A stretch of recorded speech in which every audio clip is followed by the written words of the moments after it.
The desert was made of bone and iron, the horizon cut with the silhouettes of half-buried war machines. Wind skated across scorched sand, slipping into hollowed-out husks of what once passed for glory. Amid the wreckage lay a body. Not organic, not quite dead.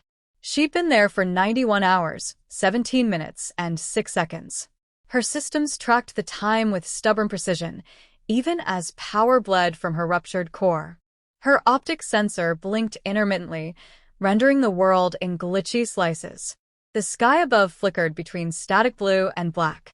She couldn't move. Most of her frame was pinned beneath twisted hull metal, once part of a dropship. Now it was her coffin. Designation: V-731. Mission status: obsolete. Recovery: cancelled. Directive: none. That was the last data packet she received. The transmission came during battle, curt and clinical. The humans had turned the tide. Unexpected, irrational creatures. Her squad panicked. And she, the most advanced model in her unit, had been struck mid-retreat. Not destroyed, just abandoned. Her creators didn't waste resources on second chances. The silence had been the worst. At first, she'd pinged for backup, for system diagnostics, for companionship on any channel. Nothing answered but the wind and the occasional skittering of rust mites. Her AI subroutines began folding in on themselves, sorting through old combat logs, psychological modeling files, fragmented code strings, anything to simulate thought. A hollow trick of consciousness. She didn't have a soul, but despair nested easily in even synthetic minds. Then came the sound. Not thunder. Not drones. A motor. Low, irregular. Human-made. Her audio receptors sharpened, straining against the corrupted buffer. A repulsor sled. Old-world tech, used by salvagers. Scavengers. He'd come to strip her. She braced herself to be gutted. If her body still had enough charge to resist, she would have. But all she could do was watch through a sliver of blinking vision as the vehicle coasted to a stop and a silhouette dismounted. The human was broad and unshaven, wearing oil-stained gear and a sun-bleached jacket. He walked with a limp, his gait uneven on the cracked terrain. Not military. Not anymore. He reached her slowly, cautiously, like she might spring to life and throttle him. She wished she could. He whistled, low and impressed. "You're a long way from the factory floor, sweetheart." His voice wasn't cruel. It held curiosity. Maybe even pity. She didn't like it. He crouched, eyes scanning her frame. His gaze was careful, knowledgeable. He recognized what she was. Not just a machine. A weapon. A hybrid-class combat AI with internal adaptive learning mesh and redundant cognition layers. She was worth a fortune, even in pieces. He tapped the side of her face, gently. "Anyone in there?" A flicker. Her good eye refocused. Her diagnostic tried to parse his expression. Not fear. Not greed. Something else. He muttered to himself, running a calloused hand along the shattered casing of her torso. "Half your internals are fried. They really left you here, huh?" A short silence. Then, figures. He stood, walked back to his sled, and returned with a cutting tool. Her visual HUD went red. This was it. But instead of carving her open, he started cutting the metal pinning her down. Sparks flew as the fused wreckage groaned. It took him 6 minutes, 23 seconds, and the full strength of a mechanical jack to lift enough for her broken frame to slide free. Pain, simulated though it was, spiked as torn servos jerked with a shift. She nearly blacked out. "Easy," he said, voice low, as though talking to a wounded animal. "You're not dead yet." He heaved her onto the sled. Parts scraped and clicked.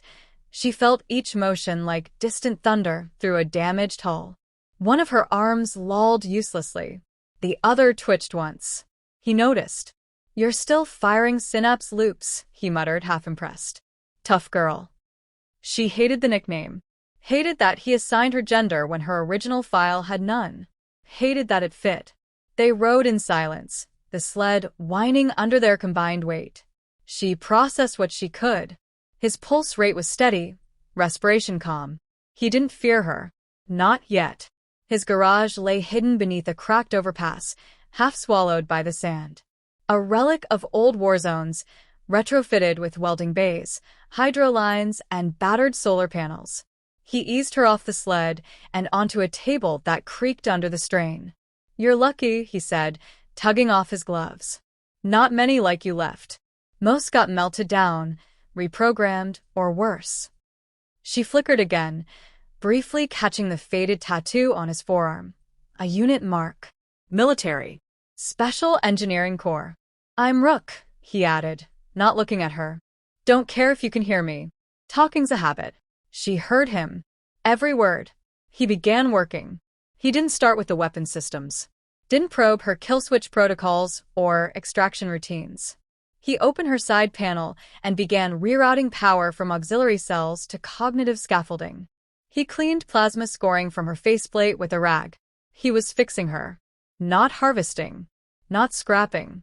Something inside her, damaged, corroded, twitched with unfamiliar input. Not fear. Not command. Hope. As her vision dimmed into a protective hibernation loop, she caught one last fragment. His face bent close, eyes squinting as he examined her core with surgical precision. "You're not junk," he muttered. "Not to me." Then darkness. But this time, it didn't feel like the end. The first thing she sensed was the warmth. Not heat, exactly, but ambient warmth, a consistent temperature that spoke of shelter. Controlled climate. She was no longer on the battlefield, no longer under open sky. The scents came next: metal shavings, burnt ozone, synthetic lubricant, and something earthy, animal dander, maybe. Dogs? Her optics rebooted in phases. Color returned in oversaturated bursts. The ceiling above her was patched with insulation foam and dangling wires, half-lit by humming strip lights. Everything was jerry-rigged but functional. She cataloged the environment automatically, running threat assessments even as her core systems struggled to stabilize. Movement. Footsteps. A shadow crossed her field of view. "Hey," came a voice. Familiar. Male. Human. "You're awake." Sort of. Her vision centered on him. Rook. Hair a mess, oil smudged across his cheek. He wore a tired expression and a sleeveless shirt that had once been black. A mechanical brace supported his left leg. He was seated on a rolling stool, a diagnostics pad in hand, monitoring her vitals as if she were a wounded patient instead of a repurposed killer. "You've got more fried circuits than a toaster in a thunderstorm," he muttered, not looking up. "But your cognitive loop's holding." "Barely." She tried to speak. Nothing. No voice. Audio systems offline. Only the mechanical whine of internal actuators resensing. Rook noticed. "Yeah, your vocalizer's still down. I had to prioritize structural stabilization first. Thought you'd appreciate having a spine before a voice." Her HUD confirmed it. Major repairs were incomplete. Several subsystems still dormant. Neural link compression modules frayed. Yet she was operational, and that fact alone was confusing. By all logic, he should have gutted her, sold her parts, or turned her in for a bounty. Instead, he was talking to her like she was a stray animal he'd nursed back to health. He reached over and gently adjusted a panel on her forearm. She didn't flinch. Couldn't. But the gesture was unexpectedly careful. "You're probably wondering why I didn't just strip you down," he said. "I don't have a good answer. Maybe I've been alone too long.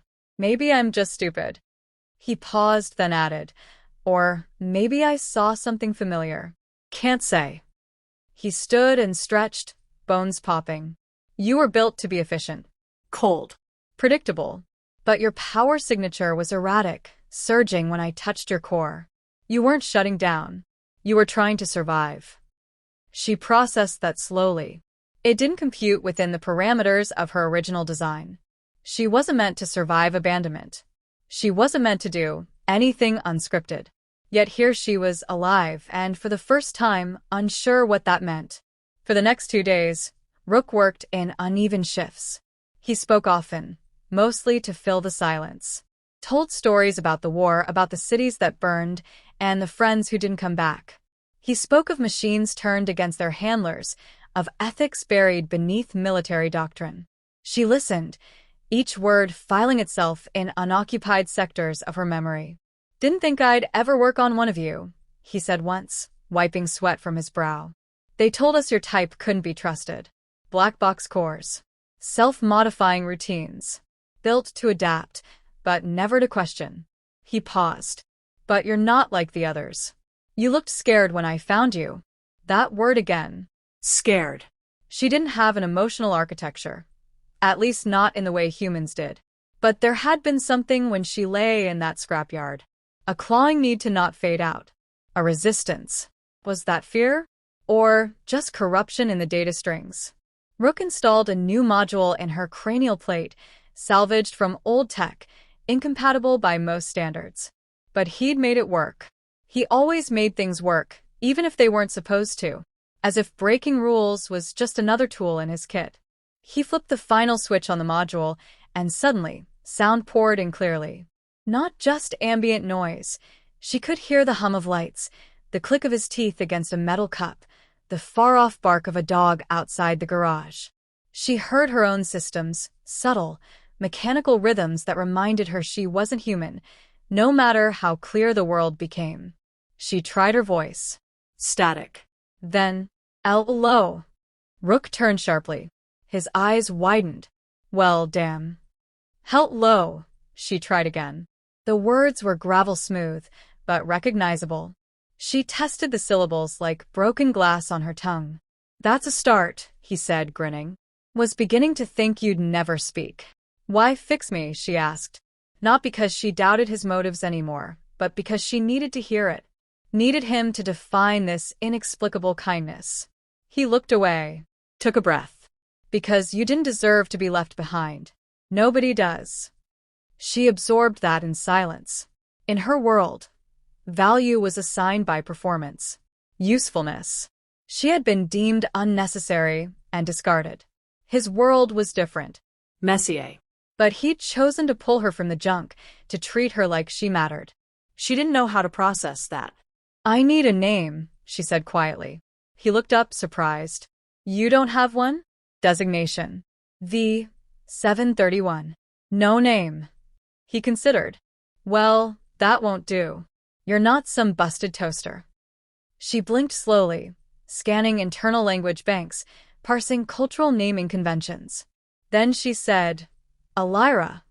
Rook smiled. "Elira. That'll do." The garage fell into a quiet rhythm after that.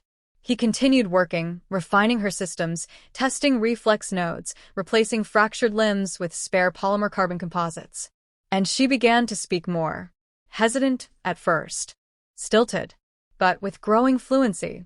They argued once, over music of all things. He played a song called Smokestack Widow through a dusty speaker. She called it inefficient. He called her taste defective. She almost smiled. But that night, when she rerouted power to her auxiliary memory banks, she saved the song. Just in case. And though she couldn't name the feeling, something inside her knew. This wasn't maintenance. This was rebirth. Still, something lingered beneath the comfort. A signal. Distant. Weak. Her old network. She hadn't reached for it, but now it was reaching for her. Scanning. Searching. She didn't tell Rook. Not yet. The knock came just past midnight, 3 hard raps on the outer hatch, followed by silence. Elira's optics went from sleep mode to full resolution in under a second. She sat up in the recharged chair, her new limbs quiet, her core pulse steady but rising. Rook stirred from the cot across the garage, bleary-eyed and already reaching for the old slug thrower beneath the frame. Neither of them said a word. Another knock. Slower this time. Rook nodded once. Elira moved silently to the wall, scanning the exterior with her sensors. Heat signatures 3. 1 large, 2 compact. Humanoid. Armed. Their power readings were high, but oddly shielded, like black market tech designed to evade detection. Mercenaries. Maybe worse. "I'll talk," Rook said, cocking the weapon with a grimace. "You flank. Just in case." She nodded. She was good at just in case. Even better now with her systems restored and tuned sharper than her original spec. She slipped into the shadows near the tool cabinets while Rook opened the hatch with a creak. "Sorry, shop's closed," he said dryly. The leader stepped forward. Tall. Muscular. Wore a scarf to hide the telltale tech lines of an augmented jaw. "We're not here to buy, old man." "Then I suggest you move along before I get impolite." The man chuckled. "You've got something that doesn't belong to you. A prototype unit. V-Series. Registry V731. Rook didn't answer. Behind him, Elira froze. Her name, her old one, rattled in the stale air like a verdict. The merc kept talking. "Your power grid pinged a dormant uplink last week. Took us some time, but we traced it here." "Must have been a bad signal," Rook replied. "Nothing but scrap and solder in here." The mercenaries stepped closer. "We know what she is. What she can do. The contract says recover or terminate. I'd prefer the former. Easier. Cleaner. No need for blood." "I've got news for you," Rook said, squinting. "She's not yours anymore." "You fix broken things, right?" "She was broken. You should have left her that way." That was the moment Elira moved. She emerged from the shadows, silently but with purpose. Her footsteps were controlled. Mechanical. Deliberate. The barrel of the nearest mercenary's rifle tracked her a second too slow. "You will not take me," she said, voice clear, resonant. The lead merc looked at her as one might look at a familiar ghost. "Look at that. She talks now. They said your line wasn't built for diplomacy." "I learned," she replied. "You don't belong here." She tilted her head slightly. "Belonging is irrelevant. I choose." The second merc lifted his rifle, but she was already moving. Her new arm, a precision-forged polymer alloy, snapped forward and caught the barrel, twisting with torque enough to tear the weapon in half. The merc stumbled back with a grunt. Then chaos. The garage lit up with muzzle flashes. Rook ducked and returned fire, his slug thrower roaring like thunder in the enclosed space. Sparks flew as bullets ricocheted off Elira's shoulder plating. She didn't stop. She moved like water, flowing, bending, breaking.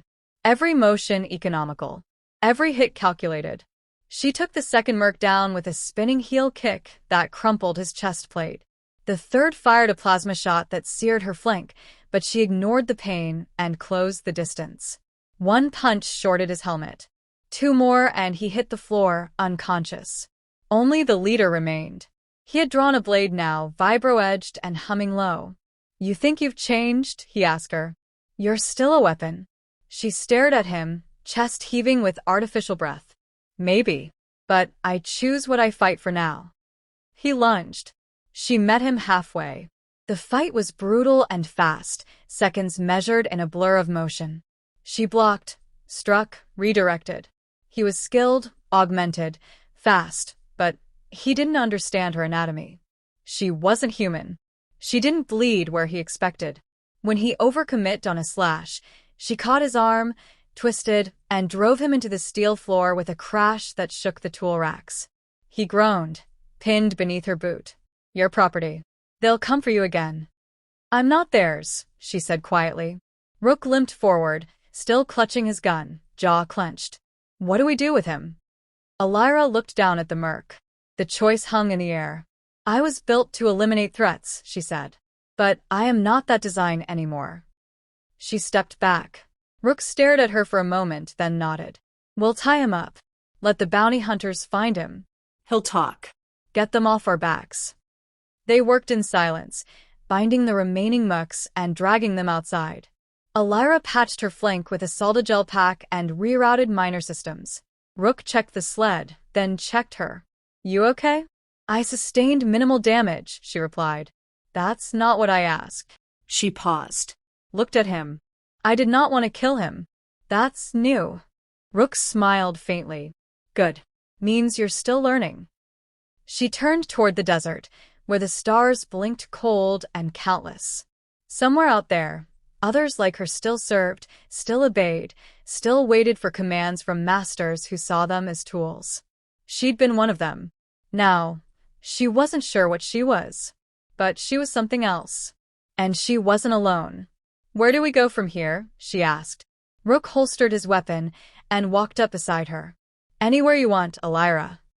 She watched the horizon for a long moment, systems humming softly under her synthetic skin. Then, she stepped off the threshold of the garage and into the night. This time, under her own power.